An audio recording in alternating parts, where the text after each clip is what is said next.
আসসালামু আলাইকুম। শামসুল ইসলাম আপনাদের সবাইকে সাদর আমন্ত্রণ জানাচ্ছি। সাধারণ মানুষের অসাধারণ সব মন্তব্য দিয়ে আজকের ভিডিও আলোচনাটা শুরু করতে চাই।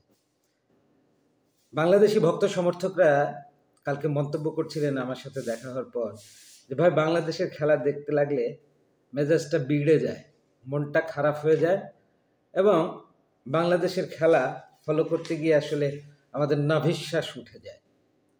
ধরুন, আগের দিন ইন্ডিয়ার সাথে 35 রানস 5 উইকেট পড়ে গেল, তারপর 100 রানের মধ্যে 150 রানের মধ্যে আমরা গুটিয়ে যাব, অল আউট হব, এটাই স্বাভাবিক ছিল।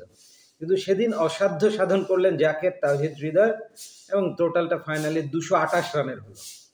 কিন্তু কাল কি হলো? রাওয়ালপিন্ডির মতো এরকম ফ্ল্যাট ব্যাটিং ফ্রেন্ডলি উইকেটে টসে হেরেও ব্যাটিং পেল বাংলাদেশ দল, কিন্তু ব্যাটিং পাওয়ার পর সেই সুবিধাটা ক্যাশ ইন করে একটা হেলদি টোটাল করতে পারলো না। দেখেন, কালকে তো আর ইনিশিয়ালি কোনো কলাপস হয়নি।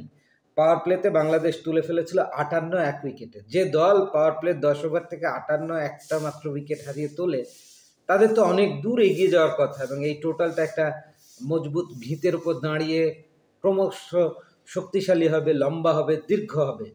300-র কাছাকাছি একটা টোটাল আমরা প্রত্যেকে প্রত্যাশা করছিলাম। এটা হতে পারতো 280, 90 কিংবা 300 বা 300 প্লাস। বড় অন্য কোনো দল বা নিউজিল্যান্ডে যদি প্রথমে ব্যাট করতো, ইট কুড বি 310, 320। হাউএভার বাংলাদেশের মিডল অর্ডার বলতে কালকে কিচ্ছু ছিল না। আপনি যদি দেখেন ব্যাটিং কার্ডটা, শান্ত রানে ফিরেছেন 77, 110 বল থেকে টপ স্কোরার তিনি। তানজিদ তামিম কালকেও স্টার্ট পেলেন ইন্ডিয়ার মতো, ইন্ডিয়ার বিরুদ্ধে 25 রান, কালকে 24 বলে 24 রান। তারপর ব্রেসওয়েল প্রথম ওভারে এলো, তাকে যেভাবে অতি আক্রমণাত্মক খেলতে গেলেন, না বুঝে পিচ অফ দ্য ডেলিভারি না গিয়েই ওরকম একটা উচ্চাভিলাষী শর্টস এয়ারে ভাসিয়ে দিলেন কেন উইলিয়ামসনের দুর্দান্ত ক্যাচ। মেহেদি মিরাজও ঝুঁকি নিলেন অযথায়, অহেতুক, অসময়ে।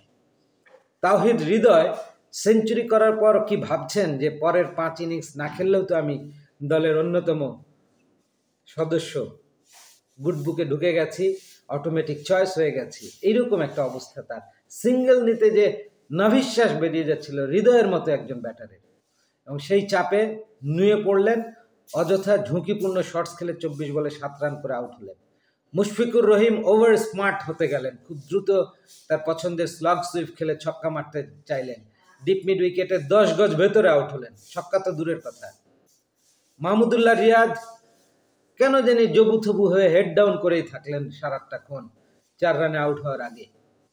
জাকের আলী অনেকে, হি ইজ দ্য ফাইটার, পরিস্থিতির দাবি মিটিয়ে সামলে নিয়ে ব্যাটিং করবার চেষ্টা করলেন, 45 রান করলেন 55 বলে, শেষ দিকে গিয়ে রান আউট হলেন। কিচ্ছু করার ছিল না, স্ট্রাইকটা তার প্রয়োজনই ছিল, কেননা ওর সাথে ছিল তাসকিন 20 বল খেলে 10 রান করলেন। তবে রিশাদের ইনিংসটা ভালো লেগেছে, 25 বলে 26। আরেকটু সময় নিয়ে, আরেকটু ধৈর্য, ম্যাচিউরিটি দেখিয়ে তিনি আর জাকের মিলে যদি শেষ করে আসতে পারতেন, 236 হতো না, 256 হতে পারত। হয়তো তখনও আমরা ম্যাচ জিততাম না, কিন্তু 236-এর চেয়ে 256 তো অনেক ভালো। আপনি দেখেন লেজের 3 ব্যাটার যারা আমাদের বোলার, তাসকিন 20 বল থেকে 10 রান, ফ্রিজ 5 বলে 3 রান, নাহিদ রানা শেষ ওভারে 4টা বল খেললেন, স্ট্রাইকে রোটেট করতে পারলেন না, 0 রানে অপরাজিত থাকলেন। বাংলাদেশ থ্যাঙ্কফুলি অল আউট হয়নি, 9টা উইকেট পড়েছিল। এখন আমার প্রশ্ন হলো, লেজের 3 ব্যাটার 29টা বল খেলে মাত্র 13টা রান যোগ করলেন। এই এরিয়াতে ইমপ্রুভমেন্ট আনা সম্ভব। খালেদকে আমরা দেখেছি বিপিএলে বড় বড় স্কোরিং শটস খেলতে, সো এই জায়গাগুলো একটু ডেভেলপ করতে হবে। 29 বলে অ্যাটলিস্ট 25-30টা রান যদি না নিতে পারে এই খেলোয়াড়েরা, আমরা ম্যাচ জিতবো কী করে? আচ্ছা, আপনি দেখেন সেদিন হলো 228 আর আজকে হলো 236 নিউজিল্যান্ডের বিরুদ্ধে পিন্ডির মাঠে। তো 228 আর 36 মানে পার্থক্য কত? 8 রানের পার্থক্য। এই 8 রান বেশি করলাম এত সুন্দর স্টার্টের পর, অভাবনীয়, মানে ভাবাই যায় না বাংলাদেশের কখন কোন দিন কোন জায়গায় মড়ক লাগবে। কোনোদিন টপ অর্ডারে, তো কোনোদিন মিডল অর্ডারে, তো কোনোদিন ফিনিশিং বলতে কিচ্ছু নেই। কালকেও দেখেন দুর্মূল্যের বাজারে পাওয়ার প্লে 3-তে 3টে উইকেট হারিয়ে 64 রান উঠেছে, নট ব্যাড। এটা আরও 20-25 রান বেশি হতে পারতো যদি সেট ব্যাটাররা থাকতে পারতেন। নিউজিল্যান্ড এই রানটা তাড়া করতে এসে স্বস্তিতে মোটেও ছিল না। তার আগে নিউজিল্যান্ডের বোলিং কার্ডটা বলতে চায়, ব্রেসওয়েল 26 রান দিয়ে 4 উইকেটে, স্পিনার অসাধারণ অসাধারণ। উইলিয়াম ওরক তিনি 48 রানে 2টো, আর হেনরি জেমিসন 1টা করে উইকেট পেয়েছেন। নিউজিল্যান্ড তাসকিন শুরুই করলেন উইকেট মেডেন দিয়ে তাদের ব্যাটিংয়ে। উইলিয়াংয়ের উইকেটটা একেবারে উপড়ে দিলেন বোল্ড আউট করে। এরপরে নাহিদ রানা এসেও কেন উইলিয়ামসনকে আর্লি ফিরিয়ে দিলে আসলে শুরুতে ধাক্কা খায় নিউজিল্যান্ড মাত্র অল্প রানের মধ্যে 2টো উইকেট হারিয়ে। কিন্তু সেই ধাক্কা সামলে নিলেন কনওয়ে আর রাচিন রবীন্দ্র। রাচিন রান আউটের নিশ্চিত সুযোগ দিয়েও বেঁচে গেছেন, তার ক্যাচ ছেড়েছি আমরা পরবর্তীতে। Maybe those were half chances, but এরকম ম্যাচ জিততে গেলে তো আপনার হাফ চান্সেসকে কনভার্ট করতেই হবে। এনিহাও রাচিন রবীন্দ্র কি ঝকঝকে একটা সেঞ্চুরি করলেন, তার ক্যারিয়ারের 4th সেঞ্চুরি। কালকে তিনি 1000 রানে প্রবেশ করেছেন নিউজিল্যান্ডের পক্ষে, প্রথম মানে তিনি 26টা ইনিংস লাগলো তার, but he scored 112, fantastic from 105 বলস, জাস্ট আউটস্ট্যান্ডিং ইনিংস। মানে রাচিন রবীন্দ্র মানে বিশ্ব কাঁপাচ্ছে, কাঁপাবে। এরপরে টম লেইথমের 55, অ্যামেজিং। ফিলিপস আর ব্রেসওয়েল নিশ্চিন্তে 6ষ্ঠ উইকেট পড়তে দেননি। 5 উইকেটের জয়, 23টা বল হাতে রেখে। সো পয়েন্ট টেবিলে কিন্তু বাংলাদেশ এই যে একটু দীর্ঘায়িত করতে পারার ফলে পাকিস্তানের উপরে আছে 3 নম্বরে, কিন্তু পাকিস্তান বাংলাদেশের বিদায় ঘন্টা বেজে গেল, নো চান্স।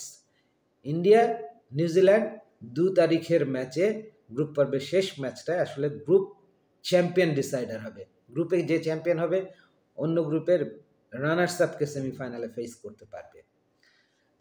তো এই ছিল রাওয়ালপিন্ডিতে বাংলাদেশ নিউজিল্যান্ড ম্যাচের রিভিউ আলোচনা। ম্যান অফ দ্য ম্যাচ অবশ্যই ব্রেসওয়েল, 26 রানে 4টা উইকেট পাওয়ার জন্যে। Congratulations to him, congratulations two New Zealand. What a fantastic, thoroughly entertaining এবং কনসিস্টেন্ট পারফরমেন্স। নিউজিল্যান্ড এবারে অনেক দূর যাবে, আগের থেকে আমি বলেছি। India, New Zealand, south Africa and Australia my 4 semi-finalists earlier predicted just before the start of the tournament. আজকে একই মাঠে অর্থাৎ রাওয়ালপিন্ডিতে আরও একটা high voltage big match. B group থেকে অস্ট্রেলিয়া এবং সাউথ আফ্রিকা এখন মুখোমুখি হচ্ছে। দুদলই উদ্বোধনী ম্যাচটা তার নিজেদের প্রথম ম্যাচটা জয় দিয়ে শুরু করেছে। দুদলই 300+ স্কোর করেছে। অস্ট্রেলিয়া তো 351, ইংল্যান্ডের বিপক্ষে চেজ করে জিতলো 15 বল হাতে রেখেই 5 উইকেটে। এদিকে 107 রানের জয় পেয়েছে সাউথ আফ্রিকা 315 রান করে আফগানিস্তানের বিপক্ষে। সো এই দুটো দলের মধ্যে যখন লড়াই হবে তখন আপনি একটা রান উৎসব প্রত্যাশা করতেই পারেন, এবং খুব ক্লোজ নেল বাইটিং ফিনিশিংয়ের প্রত্যাশা আমরা করছি। দেন এগেইন দিন শেষে আমার বাজির ঘোড়া অস্ট্রেলিয়ার পক্ষে। প্রবাবল 11 যদি আমরা দেখি, ম্যাথিউ শর্ট আনচেঞ্জ 11 নিয়ে খেলবে Australia. Travis Head, Steven Smith, Marnus Labuschagne, Josh Inglis, Carey, Alex Carey, Maxwell, Dwarshuis, Ellis, Zampa, Johnson.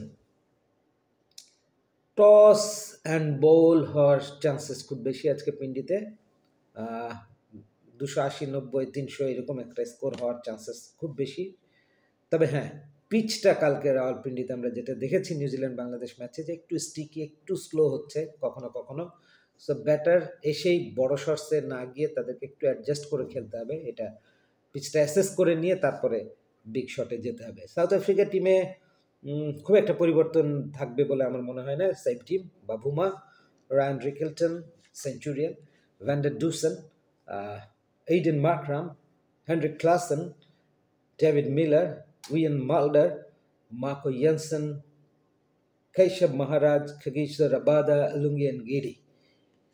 So best wishes for both the team, Australia and South Africa. Again, my money for Australia today. Enjoy the ICC Champions Trophy 2025, the 9th edition. Such 7th match, 6ষ্ঠ ম্যাচের রিভিউতে আলোচনা করলাম। আপনারা নিশ্চয়ই enjoy করেছেন। Stay tune with me, Shamsul Islam in YouTube channel এবং Shamsul analysis in Facebook page.